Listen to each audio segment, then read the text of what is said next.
You're listening to Cards to the Moon, a podcast about trading cards from both a collector and investor perspective. We hope you'll stick around for the ride as we take a deep dive into the state of the hobby, share some hot takes, hopefully some useful advice, and fun stories along the way. Hey guys, welcome back to the Cards to the Moon podcast, hosted by myself, Clark, along with, as always, Hyung and John. I believe this is episode 27, and today, off the top, I wanted to bring up that Giannis moment during a recent press conference where he showed off his Bobby Portis and Dante basketball cards. They're both his teammates, right? And I think he was mentioning that if he ever gets into financial trouble, this is his backup plan by selling those cards. That was pretty funny. Just want to get your quick thoughts on what you thought about Giannis flexing with those two cards. I think it's awesome for the hobby. Like I said, any type of press like that, that's exciting, especially a character like Giannis, right? But my question is, like, did he just have it on him? Like, I mean, he brought it out. Like, he just had it, or I seen the video, but I mean, he's such a character that it's. I thought it was pretty cool. Yeah. Hey, let's get one thing straight. He's not going to make any money with, I think it was like a Dante Hyper Pink or something like that. Obviously, he was joking around, but yeah. Sorry, go ahead, Clark. No, I was going to say, plus he's already earned $150 million in the bank right now.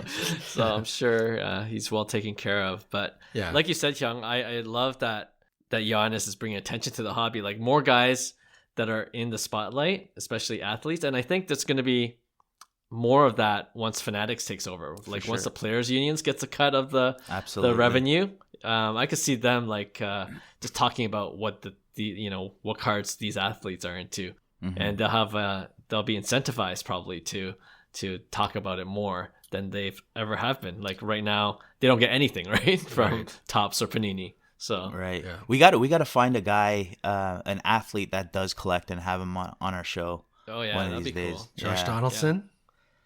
Oh my God, Donaldson would actually be really, really good, and I have a tie into it actually. Oh, that'd be amazing. Because he collects, right? In the future. If I'm not mistaken.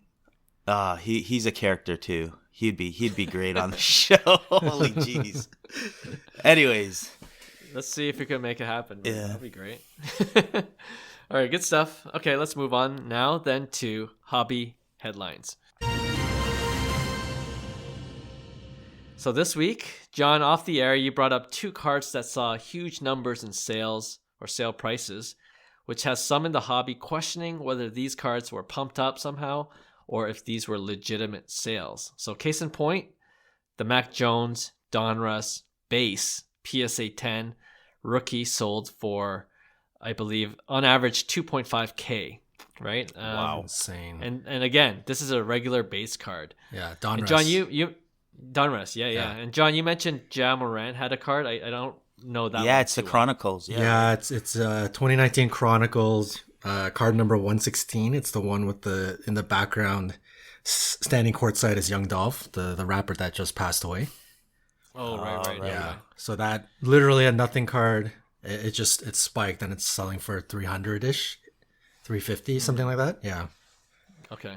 Now, I mean, this certainly doesn't imply shady business, although it can, because, to be honest, we've seen this crazy trend before, like some of the Topps project cards, right? Yes. Where there's a huge spike in value. And I think in that case, and maybe in these aforementioned cases, there was this FOMO effect where it just kept driving the prices higher.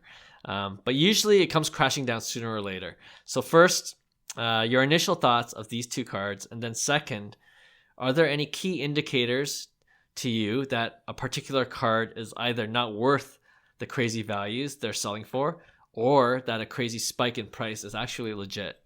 So first, what do you think about the two cards that seemingly have these pumped up values? I think some people are going to be holding the bag. Oh yeah, it's gonna correct itself 100%, right? Like, there's no reason why a card like that should blast off like that, especially when we know past history trends, right? So all it takes is, like you said, a FOMO, a shill bid here and there, and it could not bring true value. And it's not to say that these cards aren't selling for it, because it just triggers that kind of effect. But once everything corrects itself, it will, somebody's going to be holding the bag, right? So my whole thing, we were talking about this before, John, it's like you never stop chasing, stop having that FOMO and buying into what's trendy, right? Because you most likely you're too late to that trend, right? So I think somebody's going to be holding the bag, unfortunately. And I don't see true value in both of those cards, to be honest. Yeah. If you own both of these cards, sell it immediately. That's all we have to say about that. The Mac Jones, I mean, $2,500 US for a Donruss base makes absolutely no sense. But you look at the pop report, it's pop 40, right? And I'm not personally saying there's shady business happening, but somebody could have sent in a large PSA submission and got back 35 of them. And then he can kind of do some shady stuff with it, right? And start manipulating the market a bit, right? It's Donruss base. It makes... it makes no sense. Like with Topps Project, I can understand why people got burned, because it was something that was completely different, brand new. It wasn't really like sports cards. It was more like art. And, like people were getting FOMO because you see the card prices going up, and some people think, hey, maybe this is the next big thing. I should put some money into it. So I think Topps Project, you can kind of understand the mindset. With Mac Jones, at this point in the sports universe and in the sports hobby, people are more than savvy enough. Like the market knows the seasons, like people aren't overspending with 1 month left before, like we always thought, the preseason month before it's huge, you're going to sell like crazy, but people are getting smart, man. And we know the market is very savvy and it's very smart. So for me, it doesn't make any sense that a Mac Jones Donruss, I know he's playing great and the Pats look great. For a Donruss base that, in a year and a half from now, it's going to be like a 10,000 pop card. Exactly. It doesn't make any sense to me. On the flip side, the Ja Morant, I still think it's super high because we're on that kind of like FOMO trajectory. It's pop. I checked it up. It's pop 828. I don't know what the main Ja card is, the dunking one, right? The missed dunk. The Chronicles, yeah. Yeah, I don't know what the pop is on that, but it's probably around. It's similar. No, I think it's a little higher. Sorry, but right. The thing is that card, the dunk, was exactly what's happening too. It was so when that card, I remember that card was so hot. I remember it was the PSA huge. 10 base was over 300 US. Yeah. Right, and approaching 400 US. So it happened, and now it went down to $100, right? So it's very similar. Chronicles doesn't hold that value. Past cards have shown, Luka, Trey, whoever you go back to, Chronicles doesn't really hold value unless, obviously they're numbered in some sort or a parallel, right? So, I like the Ja Dunk card is a perfect example of kind of like the same card. I see this happening with the other Chronicles card, right? So right, yeah. And the Ja card, I mean, it was literally a nothing rookie card. And me personally, I actually think that this card is here to stay. I will put this. I think this one will have, and the Ja Dunk card will be the two iconic Chronicle cards from here on in. I'm not saying it's gonna be worth $300, but I think prices, when it eventually corrects itself, it may be around the dunk card or maybe above, because it just has, it's cool. It's a card, rest in peace to the young rapper that lost his life, which is really sad to see, but it's got cultural significance and relevance. So I think I personally think this card is here to stay. I just don't think you should be buying it right now, because there's going to be more and more pop that's going to come out, and 6 months from now you can get it for cheap. But I personally think out of the Chronicles package, this one is going to be here to stay. This is my opinion. Yeah, I like that you brought up the point about the low pop PSA. Like, just a reminder, PSA regular service is still shut down, but once it opens up, there's a lot of Donruss based Mac Jones out there. Right. Yeah. And you could bet on that pop count increasing exponentially, probably. and probably similar to Ja Morant as well, the card we're talking about. Yeah. But I feel bad, but I could see people sending it right now on Express, like Super Express 250. Oh, yeah, for sure. And, like, I even think that's risky. I think like literally 7 days from now on our next recording, or when this podcast actually airs, we could see this Mac Jones card being like 150. I don't know. Like, we don't know. This one's a head scratcher. So you brought up Topps Project. I'm guilty of buying into FOMO. I regret that decision. So, if anyone wants a Ted Williams Topps Project card. Hot take here. Oh, what if it ends up being worth a lot down the road? Yeah. Which one? Project. It could come Project? totally. Yeah, True. the Ermsey, the Trout is still Griffey, holding. It's still holding. But value. that's what I'm saying. It's like it's True. It's not a L until you sell. That's our saying, right? So it's like, hold that. I personally got so lucky with Topps Project. I didn't even buy in. I know. I don't know why. I don't know what made me think of purchasing it, but I ended up buying the. Oh, this is what made me do it. I ended up buying when Doncic released his first one, because I was into sneakers at the time. I still am, but Doncic released the Frank Thomas. It was all gold. I'm like, oh, Doncic's first one. I gotta get in on that. So I bought it for $20. Yeah. And then I think I bought one or two more. I bought like a Mike Trout. And I wanted one of the Ermsey because I just thought, I think the Ermsey collection might become iconic because the Trout one is worth some money. Right. So I bought an Ermsey. I think it was a Bob Gibson. I think I could be mistaken, but I ended up buying 3. And while it was getting shipped because I actually ended up purchasing off eBay, so I bought them for $60. And while it was getting shipped, that's when the spike happened. So the Frank Thomas went to like 600 US. The Ermsey card went to like 450. The Trout was at like 600, 700. And I was like, what is going on? Like, this is exploding. And what ended up happening is it didn't ship for a while. And the seller sent me a message saying, hey, sorry, there's issues with shipping. If you want your money back, I can give you your money back. Like, come on, man. Like, So I knew exactly what was going on. And his offer was there. And you can see it like lit up on the eBay screen. And literally a couple of days later, the Frank Thomas went down to like 300, 250, 225. And then the Trout, same thing. Like, it was going half price. It was going lower. They're still worth like $175, $200. But I just had a bad feeling. And I messaged the guy. I'm like, hey, I'll take my refund. And he's like, okay. And so I got my refund. And I got lucky. Like, I was able to get my money back. And I mean, I left money on the table, but I thought to myself, okay, by the time it gets here, this could completely tank. So I'm just going to take my money back. I got super lucky. Yeah. You know what? You're a lucky bastard, because I ordered that Doncic Frank Thomas right from Topps, and it took forever to get to me. And by the time it got to me, it was like less than what I paid for. You know what I mean? You did the right thing. But lesson learned, and like you said, who knows? Topps Project could be one of those things like, oh, remember this Topps collaboration with artists, the very first one? Yeah. I'll be like pumping that up hard when that conversation You'll be the first one to sell.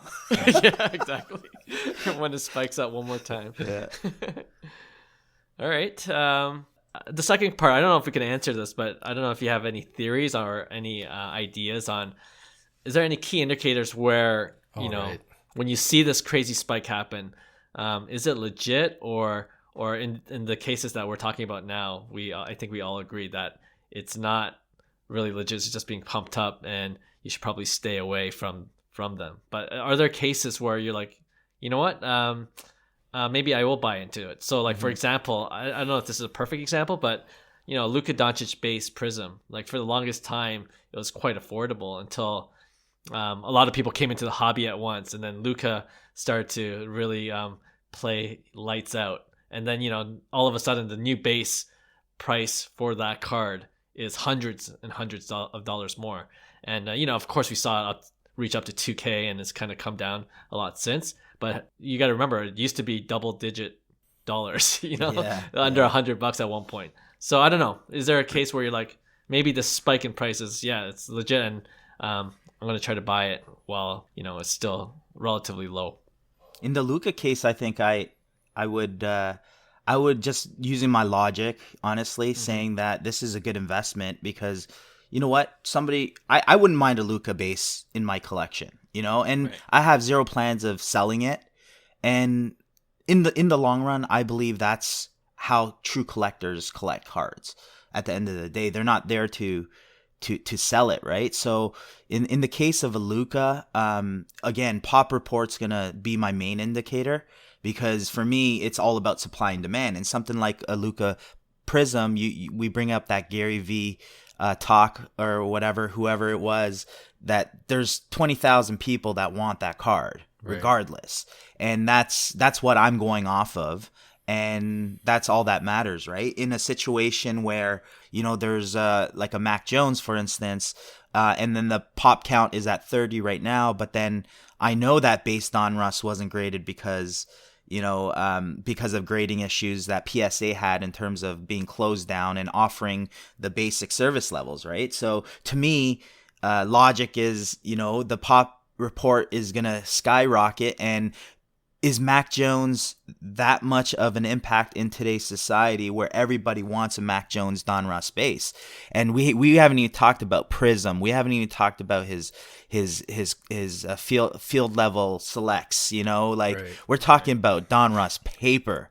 Right? I feel like Allen Iverson. We're talking about paper, like come on, yeah. So that's why for me, something like Luka is different, and I would buy in because I don't have a problem buying low, a Luka or someone like a Trey where I believe in the talent, and worst case scenario, I enjoy the card like I originally intended to, right. And I don't have to worry about, if it crashes, next month or 2 months, I don't care because I'm in it for the next 5-6 years because I'm a Luka fan, right? Or I'm a Trey fan, or I love this card particular of that, right? So to me, yeah, of course you could buy in, and there's the main indicators that we always go to, and using, I guess it's my logic, that's how I would kind of assess the situation.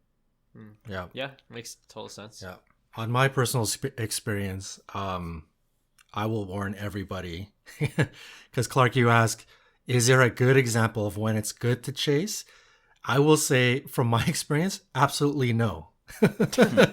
Like every card that I have chased during sort of a surge period where it was kind of like going upwards in an upwards trajectory, I can't think of an example that is really good because I'm pretty sure I've taken losses on all of them, including Luka. I think Luka is probably one of my worst losses, and I'm sure it's the same for many people, right? Like Luka's cards have come down so much compared to what they were. So I think that's a good warning, is that whenever you're seeing a surge like this, where a card is, or any type of investment is making such an incredible run, just be really careful at FOMO. I know sometimes it's really hard. You see Luka hit 3 game winners in a row in the playoffs and dropping 45 points, like. It's hard not to be like, oh man, I gotta get on in on this before it's too late.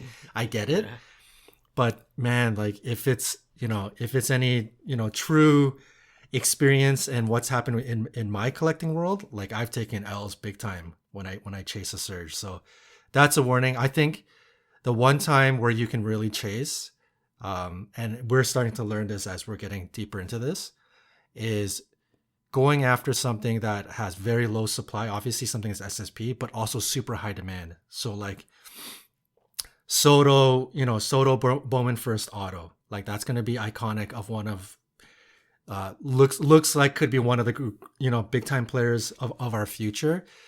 Like that's a card, if you chase because you're scared you're going to miss out on the boat, I would be, and you have to overpay, I would be okay with that one. Like just looking at somebody, viewing them and purchasing it, because that's number one iconic. It's like one of his like go-to grail cards, and it's a future stud, right? So I think those are the instances where you can kind of chase because you're having some FOMO.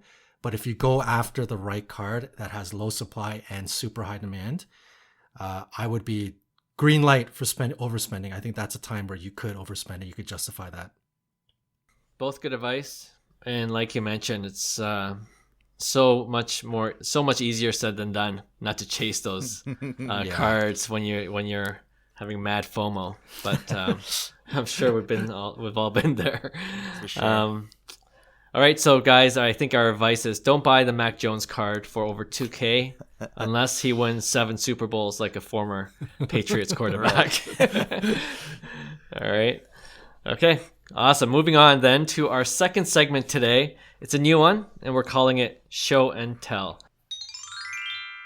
So the idea for this came from you, John, when you asked the question, what cards are we buying or targeting to buy right now and why? So I thought it'd be an interesting question to answer and to be more transparent to our listeners.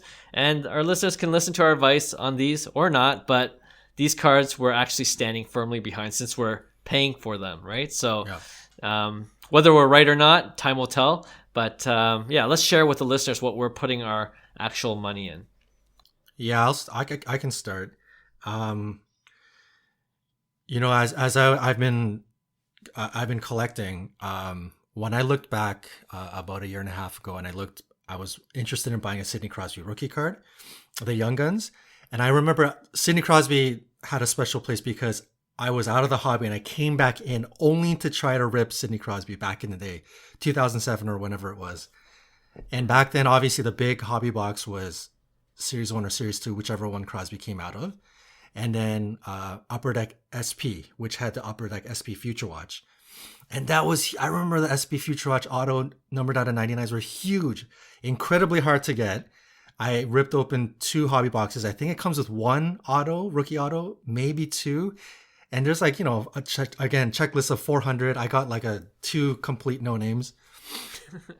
But when I got back in this hobby like almost 2 years ago, I was looking up Sidney Crosby Future Watch, and it was like, it was like $9,000, $12,000 US. And the Young Guns was going for like 2,000. I was like, whoa, like, and then I would compare to other ones. So another favorite player of mine is Patrick Kane. So Patrick Kane's Young Gun, when I looked at it at the time, was going for like 1,200, 1,500 US. And I looked at his Future Watch PSA 10, which was at the time was a buy it now, and it was 800 US. So it made me think, maybe Future Watch was only popular for the Crosby year. Like it was just kind of iconic for the Crosby year. Maybe Future Watch isn't a thing. Fast forward now, completely wrong, because I thought about buying that Patrick Kane. I didn't. And a couple of weeks ago, the last one sold for like 4,000 or 4,500 US, which was a big regret. But the main thing is that as we're watching, coming out of the card show in Canada and watching a lot of hockey cards, the Future Watch market, I believe, is picking up big time. Like it's most Future Watch cards before, everyone was on Young Guns because that's all he knew. People entering the hobby. Okay, let me go after hockey. I'm going to go after Young Guns. But now people are realizing, hey, I kind of want something other than the boring Young Guns paper. And, Upper Deck has some parallel cards, but they're really super rare. They're not really a super chase. So what's the next best thing is Future Watch, which is sort of the step above. And I'm starting to see prices corrected now. Now Future Watch, almost consistently across the board, is worth double or triple or quadruple the Young Guns card, right? Which is what it was supposed to be. So now I think Future Watch is going to make a huge run. All that being said, one card that I really was trying to target at the show, and I struck out on a couple of times, is Jack Eichel Future Watch. So I'm still big on Jack Eichel. I think his card is super cheap. I mentioned I thought he was going to get traded. He finally got traded, and he's going to Vegas, which I think is going to be a big time contender. I think his comeback, he's trying to come back for the Olympics. So like February is sort of like his time frame when he's trying to get back on the ice. So I think there's still time to get in on it, but me personally, I'm trying to get it on Jack Eichel. One of his listings ended at like 970 US, which is definitely a buy. I kind of regret not scooping it up, but Graded PSA 10. Yeah. Oh, yeah. okay. I think it's huge value. So, hopefully I can either find one locally or continue waiting next couple of months. I'm going to look to pounce on Jack Eichel. And then another thing is I'm really keeping my eye out on golf. We talked about this a lot, like the Netflix series coming. I think golf is a big time play, and I'm watching. I just picked up the Precious Metal Gems Rory McIlroy, Oh, nice. Yeah. Nice. And just keeping my eye out on other characters that I think might play a big role in the Netflix series. Like I think Phil Mickelson auto would be a big one. That's pretty undervalued right now. So keeping my eye out on golf. I think golf is a big one. Me personally, just my opinion, but it's my gut feeling. I can see that. Yeah. What's the name of the Netflix series that's coming out? I don't think there's a name yet. Oh, yeah. Okay. Yeah. Still under production? Yeah, I don't even know when the release date is, but yeah, we all heard the news, right? Nice. Yeah, I like them. I like those choices. Hyung? For me, I actually picked up a couple Shohei Otanis. I thought Sweet. I wasn't planning, honestly. Had zero intention of picking up. I thought, the MVP hype would kind of like be overwhelming, so I didn't want to buy into it. But it seems like people are selling Otani pretty reasonably cheap, I'd say. I picked up a Topps Chrome blue refractor, a PSA 10, numbered to 150 for $1,900 yesterday, which I thought was very reasonable, just based on a Vladdy True Blue sold for $3,500. A Tatis. John had that Tatis blue that it probably was over 4K deal. Yeah, I think the last sold was 42.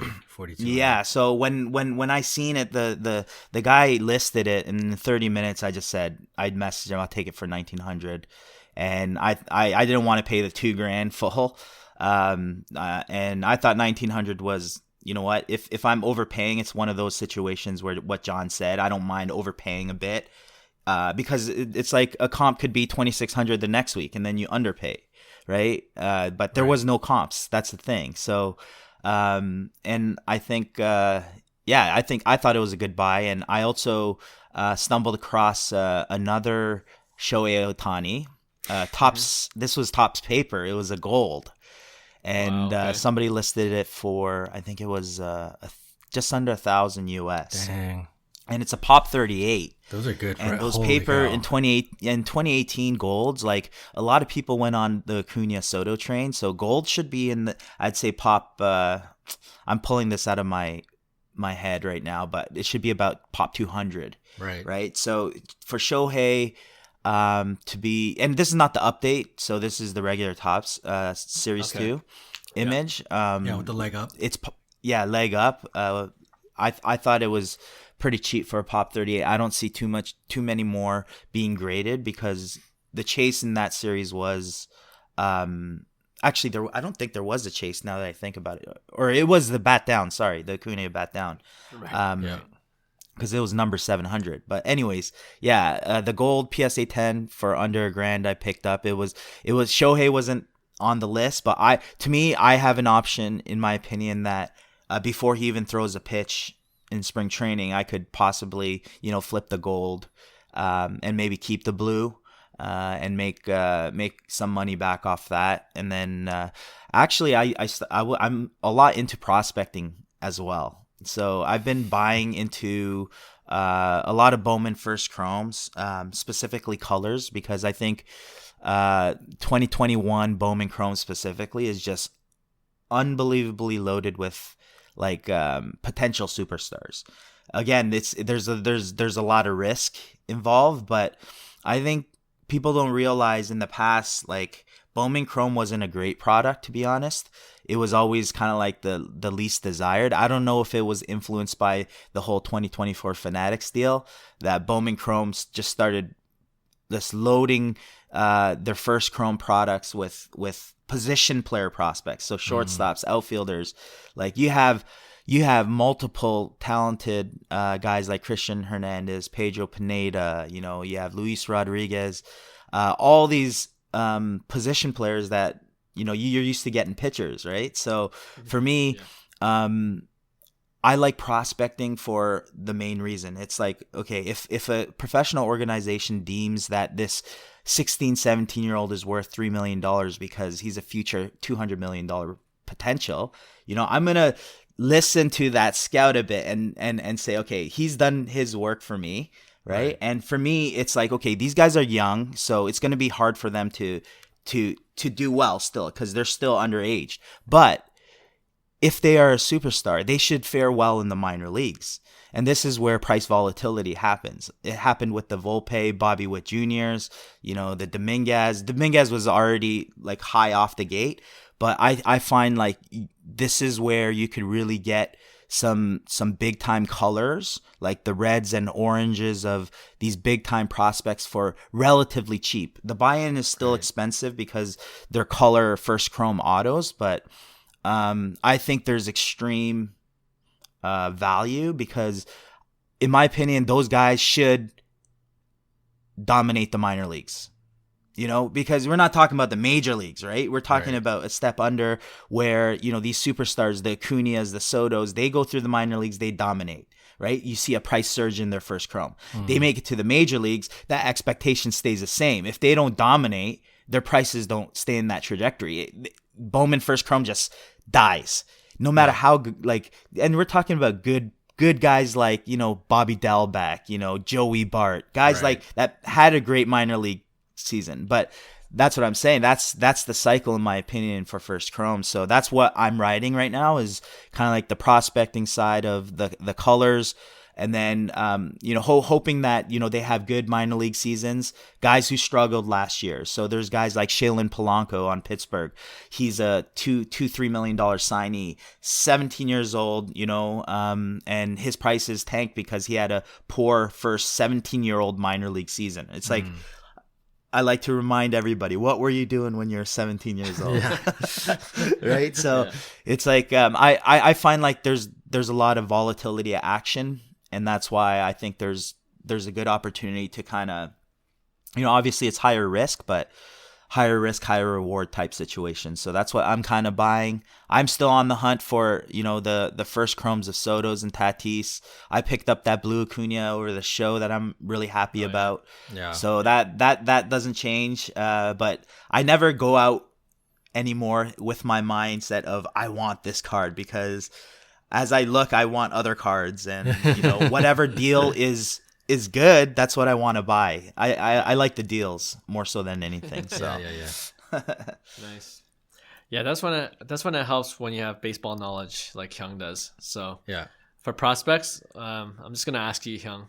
Yeah, I know all the names you mentioned. I have no idea who those guys are. I'll be honest. I like this guy, Dodgers. Here, I'll give you one name that I think is going to be a stud. That's underpriced. Armando Cruz, Washington Nationals.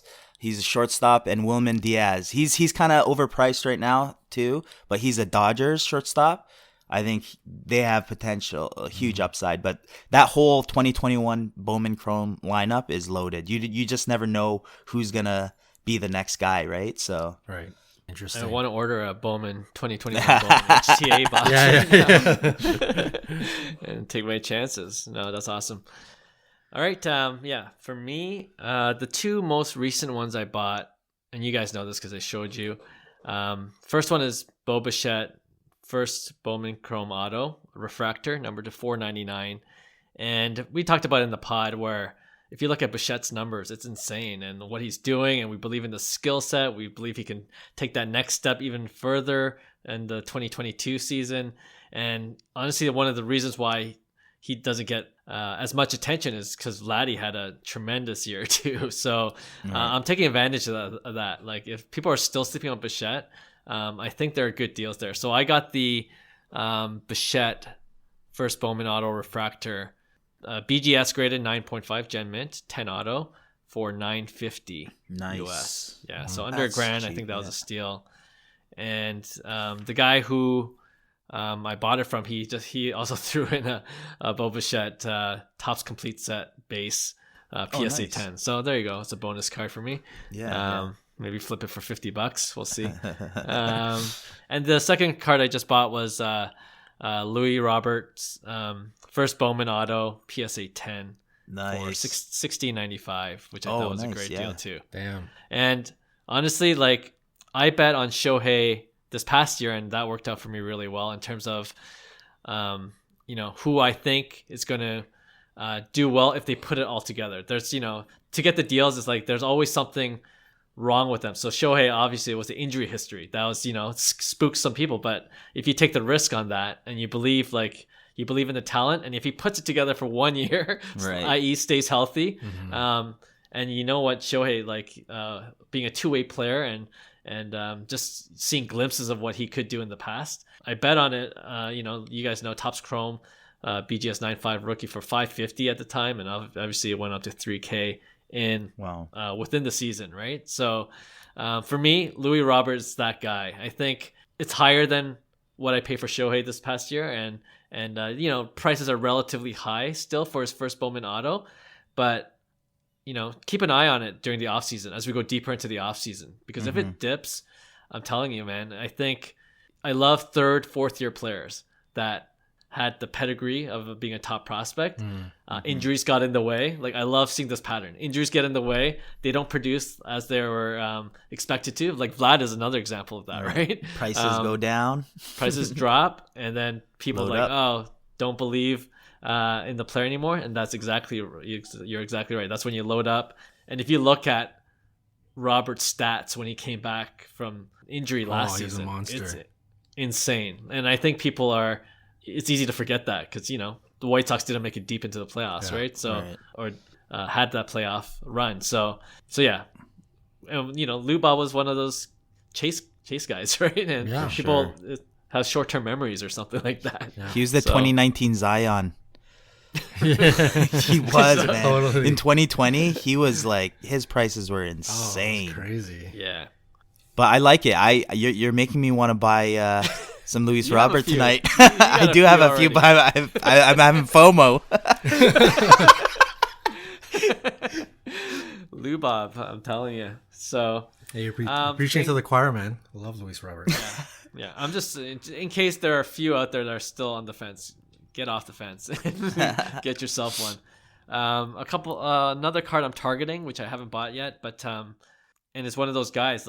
Last year, you would have loved to have this guy at the current prices, but now he's kind of not consistent in his production. People are like, oh, is it worth it? And I'm talking about for NBA, Jason Tatum. The Celtics aren't playing like they have. And remember, everyone was talking about Tatum last year because he was hot, and he was on fire. He couldn't miss. Yeah. And then the Celtics started off slow this year. Tatum's had some really bad games. He's had some really great games, but it's not as consistent as we like, I guess. But I think the prices have started to dip on Tatum. And if you're a believer in Tatum, this is probably one of the best times to pick him up for a decent price. It's not super cheap, but I'm kind of looking at his green Prism rookie. I love the color block, and I think the last one, BGS 9.5 True Gem, I'm kind of upset I didn't pull the trigger on it, but sold for under $1,600, and I think that was probably going for double at its height last year. So Jason Tatum is another guy I'm looking at, and it's tricky to buy basketball now because it's in season. You like to buy things off season, but secretly I hope for really bad games for the Celtics, and then hopefully you see another dip, and then that's when I'll try to scoop it up. Yeah. And I think his silver prisms too, PSA 10 is going for $1,500, which I think is a decent price point. His green prism, that's one of my favorite cards of his. So PSA 10 is going, it's buy it now 3K? Right now for $3,000. Yeah. So you might be able to get it cheaper. That used to be a $5,000 card too. Yeah, it's beautiful. The green prism. Yeah, I love it.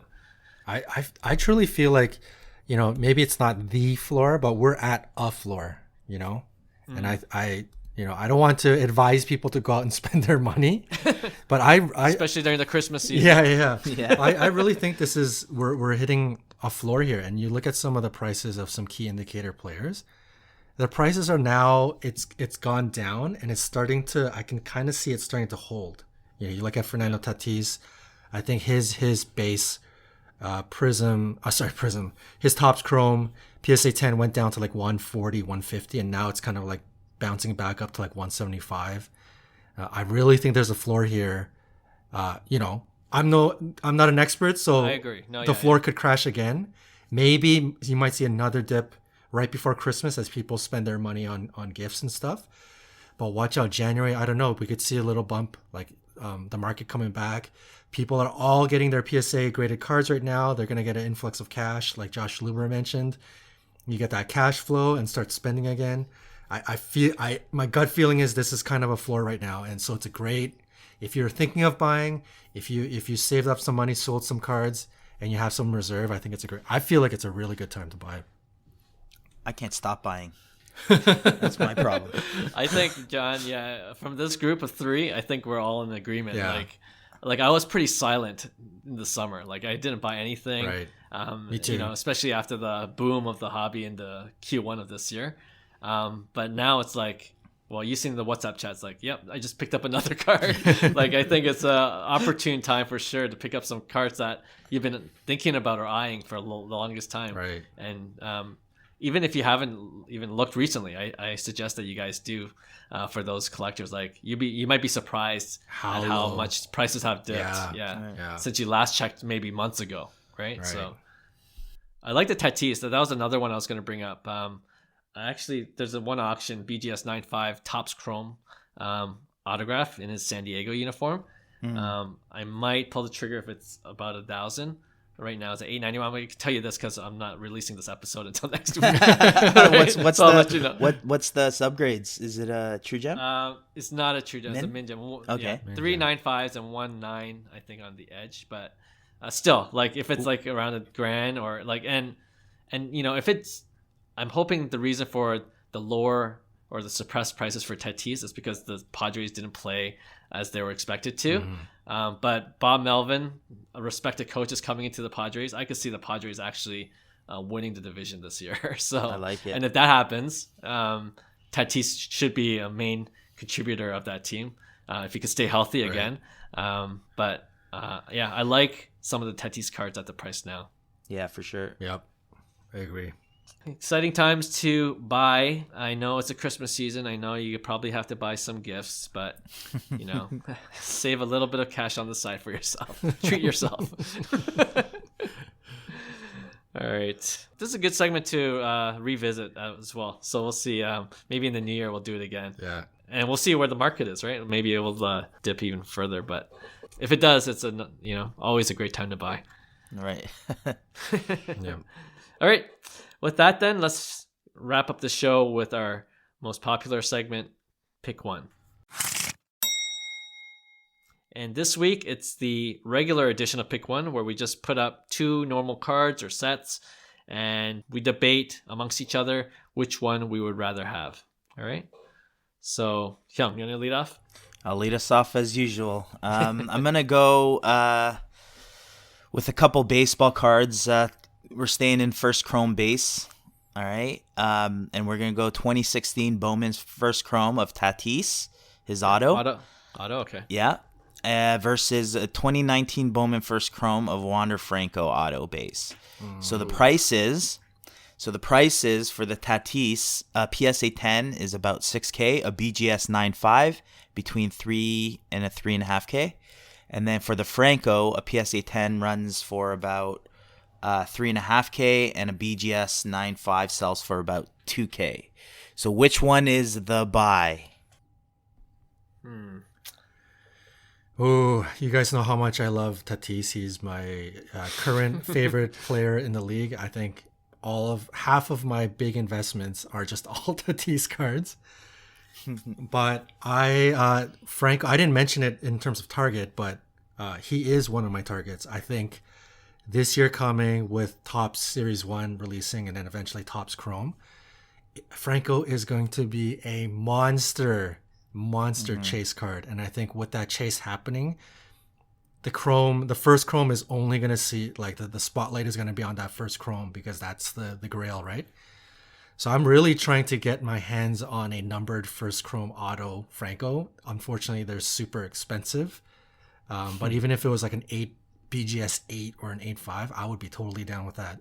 So I think you guys know my answer. I think I personally believe Franco is the real deal. Now, I'm no baseball expert like Hyung, but just looking at the stats and seeing what he did in his college career, he's literally repeated it in his first year in the league, facing, like major league pitching. Like that's that's unbelievable. So I think when we talked about FOMO with the Mac Jones and when is a good time to hop on a FOMO train so you don't miss out, I think I genuinely believe you got to try to get in on Franco now before you miss the boat. Like I think, obviously price is going to go up and down, but I feel like Franco's going to go to the moon this season. So yeah, 2019 Bowman Chrome first, Wander Franco auto. That's the pick. Easy. Nice. Yeah, for me, if it was in a vacuum, I would take Tatis every day, all day. But I like how you gave us the price points, Hyung, and if I'm looking at value, I have to go with Wander Franco as well. A PSA 10 probably. Like there's usually ratios, right? Like between BGS 9.5 and PSA 10, and they're a lot closer for Franco than I would have expected. Right. Like it's more. If you look at Tatis, you mentioned PSA 10 is going for 6K versus half that for BGS 9.5. I feel like that's more aligned with most of the cards in terms of first Bowman autos. So the fact that PSA 10 is 3.5K currently, and 9.5 is just 2K, so not even probably 60% of the value. I think if you could afford the PSA 10 for Wander Franco, I go with Franco for value. And I agree with you, John. I was looking at Franco to buy, and there was a point where it's like at 1,500, and it's too late. It's like over too $2,000 late. now. I It's know. like it's gone up already, so it sucks. And that's why I bought the Louis Robert instead, Louis Robert instead, because there's better value there now. Yeah. But I'm totally a Franco believer as well. So in this 1v1 pick one, I'm also going for Franco because of the value. Nice. Okay. Man, I think we're gonna be a sweep here. I'm only pick for the same reasons, Clark. I think the value is in Wander Franco, and I also believe that he's just a superstar. And right now, you still have he's gonna be Tatis-esque. Obviously, their game is totally different, Right. but Tatis's card is already baked in there. Like you know what I mean. You're starting to see corrections but Wander Franco, I still think it's still young. Obviously, there's still a lot of risk because he still has to play and prove himself, right? Which he's done it on a small scale, and I also think that his cards are actually going to be more desired once his Topps Chrome comes out. I think there's no options right now, right? Yeah. So a lot of people are just waiting for that Topps Chrome. So I think, and I'm gonna be all over his Topps Chrome as well. I think it's gonna be an awesome card. Yeah, like it's gonna be a special card as well. But first Chrome, I think there's value in there. There's room to grow as well. And in terms of a long-term investment, I think having a first Chrome, PSA 10 at 3K of any superstar, in the 3Ks. We wish that Soto's and Tatis's and Acuña's were like that still, right? So I'm gonna look at it in the same lens, and obviously the Tatis is still a good investment in my opinion, but I think the Wander Franco has a lot more room to grow, and so we'll be a sweep with the first Chrome Wander. Nice, Franco. Nice. All right, good one. Nice, John. You wanna go up? Yeah. So I got the poster boy, Junk Slab era Zion 2019 Zion Prizm PSA 10 versus a dead wrong candidate, a huge dead wrong candidate in 2018 Michael Porter Jr. Prizm Silver PSA 10. So we're talking Prizm Silver versus Zion base, the 20K Zion base that everybody talks about and makes fun of. And then now we got Michael Porter Jr.'s signature Prizm Silver PSA 10. They both go for around, actually I think as I thought it was around 300, 275, but I think the latest couple of sales were around 250, maybe even sinking lower than that. So both around $250, both not super desired cards as of right now. Which of the two are you going to pick? Obviously the Zion, I think people are still going to gravitate towards Zion, but it's got the humongous pop. And then the Porter, we all know the Porter injury, super scary. But it's the silver, right? So, yeah. Oh, man. I can go first. I don't want either. Yeah. But yeah, it's not like Zion is lights out, and that would have been obviously an easier choice, even with the high pop count of Zion PSA 10s. Right. And Michael Porter Jr. Can he ever stay healthy? That's the big question, I guess. But I would have to think Denver Nuggets won't quit on him that easily after giving him that huge contract extension over the summer. So I'm still believing Michael Porter Jr. can come back, just at least play half a season really well, and then that's when I'll sell. But I'm going to go with the silver because of the supply demand, the lower pop count, and hope that Porter Jr. will come back at some point next year, play for 1 month, just just give me 1 month, MPJ, and then that'll be enough time for me to sell. So that's my strategy, Michael Porter. All right. I'm gonna go with the Zion, actually. What? Yeah. if this was a couple months ago, there's a lot easier. Yeah. But Easy. Yeah. Yeah. For me, I don't like both picks like you, Clark. But so for me, it's just gonna be a quick flip. And I think it's just a matter of time before Zion, shuts down all the haters. I know there's a lot of haters out there, but I think he's too talented. Once he comes back, he plays.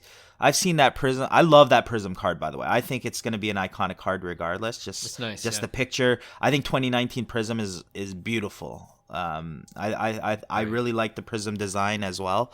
I like the dunk image. I like the iconic card. So. And I think that I've seen that card go as low as 250. I remember the days when it was 250. I remember the days it was 500.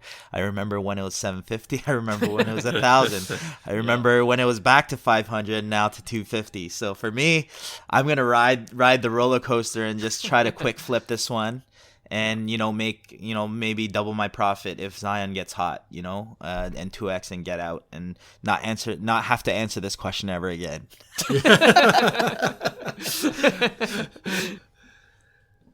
Oh man, I'm still struggling with this one. You guys know me, like I don't have early in the podcast I talked about the Zion, my own personal thoughts of Zion. I don't own any Zion.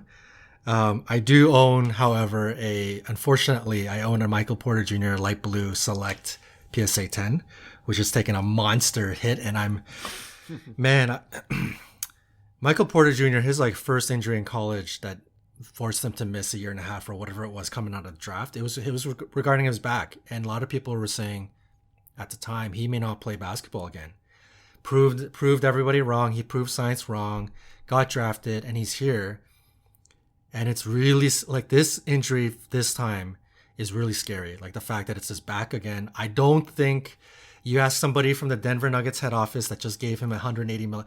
I'm sure they're really worried too to see that it's, I don't know, degenerating disc or whatever he's got in his back right now.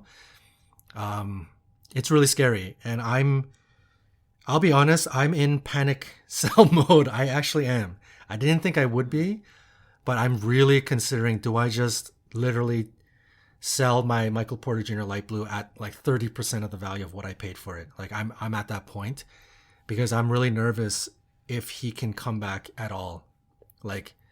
I think he'll come back to play basketball, but to come back kind of like what we saw in Tiger Woods, to expect him to come back as this 100%, full potential monster that we all think he's going to be. I'm really scared that that's not there anymore.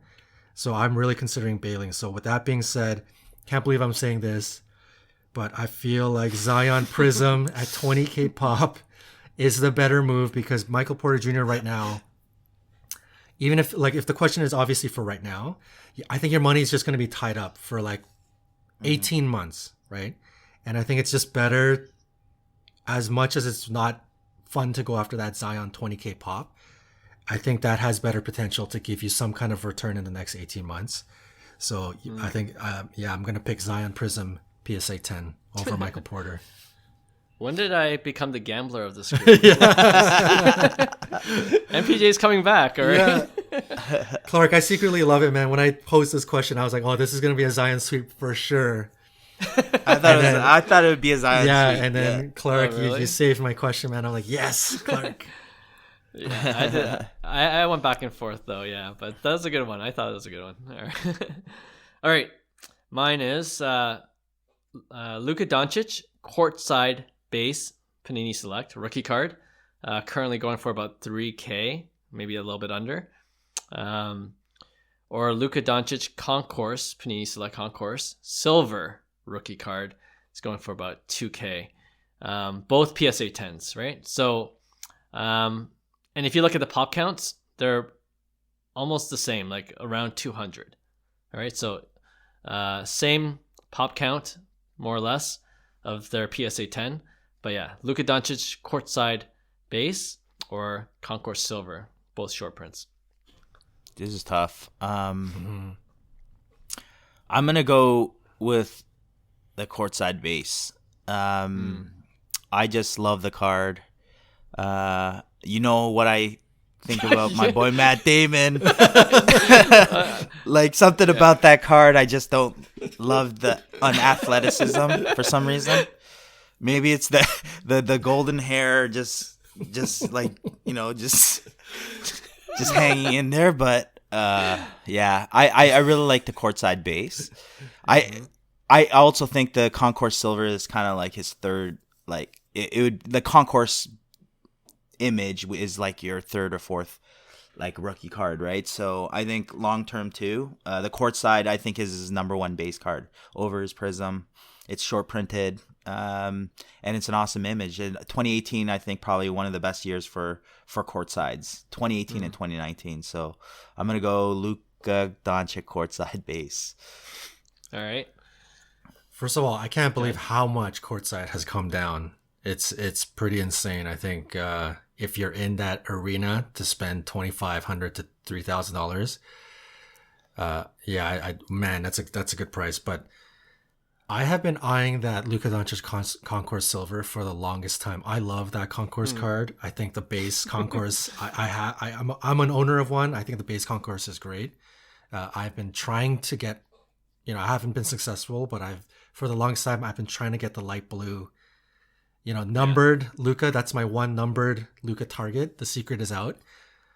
And in the meantime, I've always been looking at that silver, and I thought the price was right. It's always been kind of floating around 3,500 ish, and I thought that was a great price. It's now down to 2,000, which I think is a great price.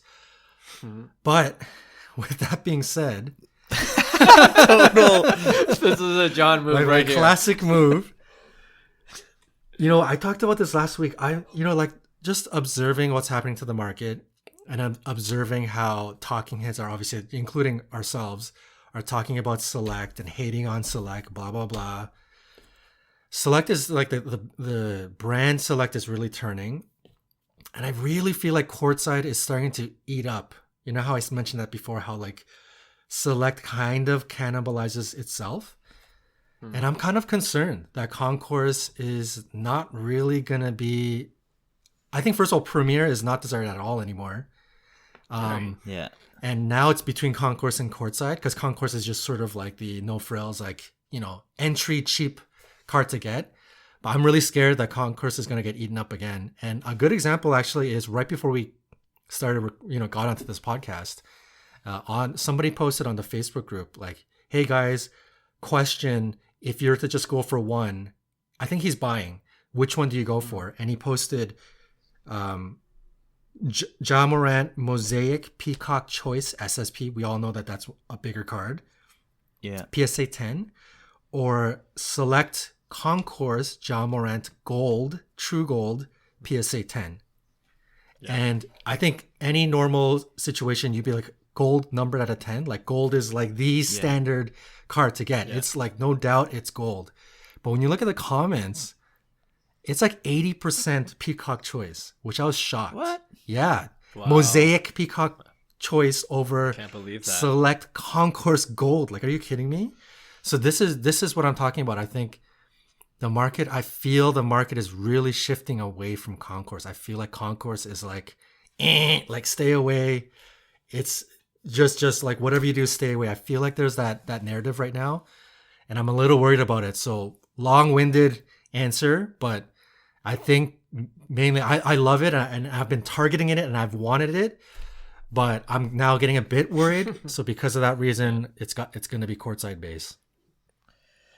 Wow. Okay. Man, I wasn't expecting that. Because I'm going with Concourse Silver. I don't know. It's interesting to hear your guys' points because like it is short printed, and I do like Courtside as well, but I can't get over the fact that it's base.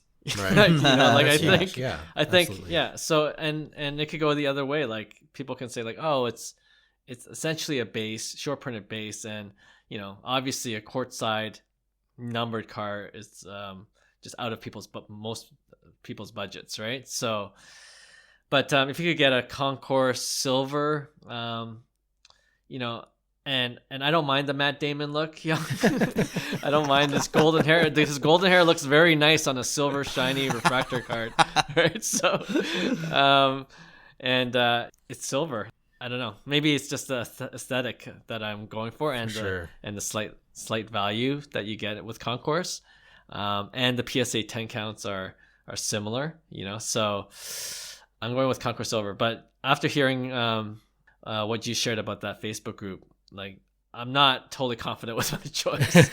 Like I could totally see myself being burned. But I will say this: I was following a silver Luka because I was gonna bid on it, and I didn't. The Concourse. Right. This was this past week, and it closed at 1,500. Dang. Right. With that said, I saw that. With that said, I'm a buyer at 1,500 over a $3,000 Courtside. Right. If like I value. Think there's so much value with all that said, but I don't believe that's a $1,500 card either. I think that's more closer to a $2,500 card. Right. So it's a little more even where the value is, right? So I do see a tremendous value in the Concourse Silver right now, especially at 1,500. I think that when I seen that price, I kind of like was shocked, right?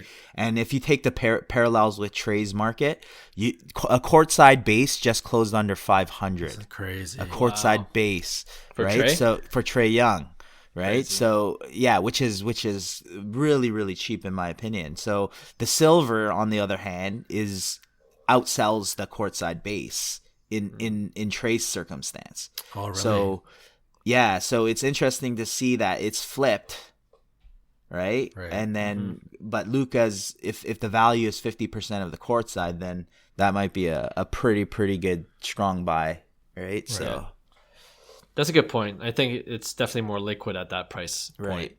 Yeah. So there you go. Another reason for me to pick Concourse Silver. Thanks, Hyung. Hey, man, Clark, I'm with you, man. Like I said, I've wanted that card. I think it looks nice. I love. I'll take silver over any base any day. But yeah, just something about I'm weary of what's happening with Select. Spooked. Yeah, I'm a little spooked. I'm not gonna lie of what's happening with Select as a brand. So yeah, because of that, I'm gonna kind of hold off and I'll pick Courtside for now. Fair. All right. Yeah, I like this week's 1v1 pick one. Definitely had to think about all three. Yeah. But with that, that's another great show. Thanks for all our listeners and subscribers, as usual, for tuning in. We'll have another new episode next Tuesday. If you haven't followed our Instagram account at Cards to the Moon, we'd love it if you do, and you would get our normal weekly updates on when the next one is coming. So yeah, with that, we'll see you next week.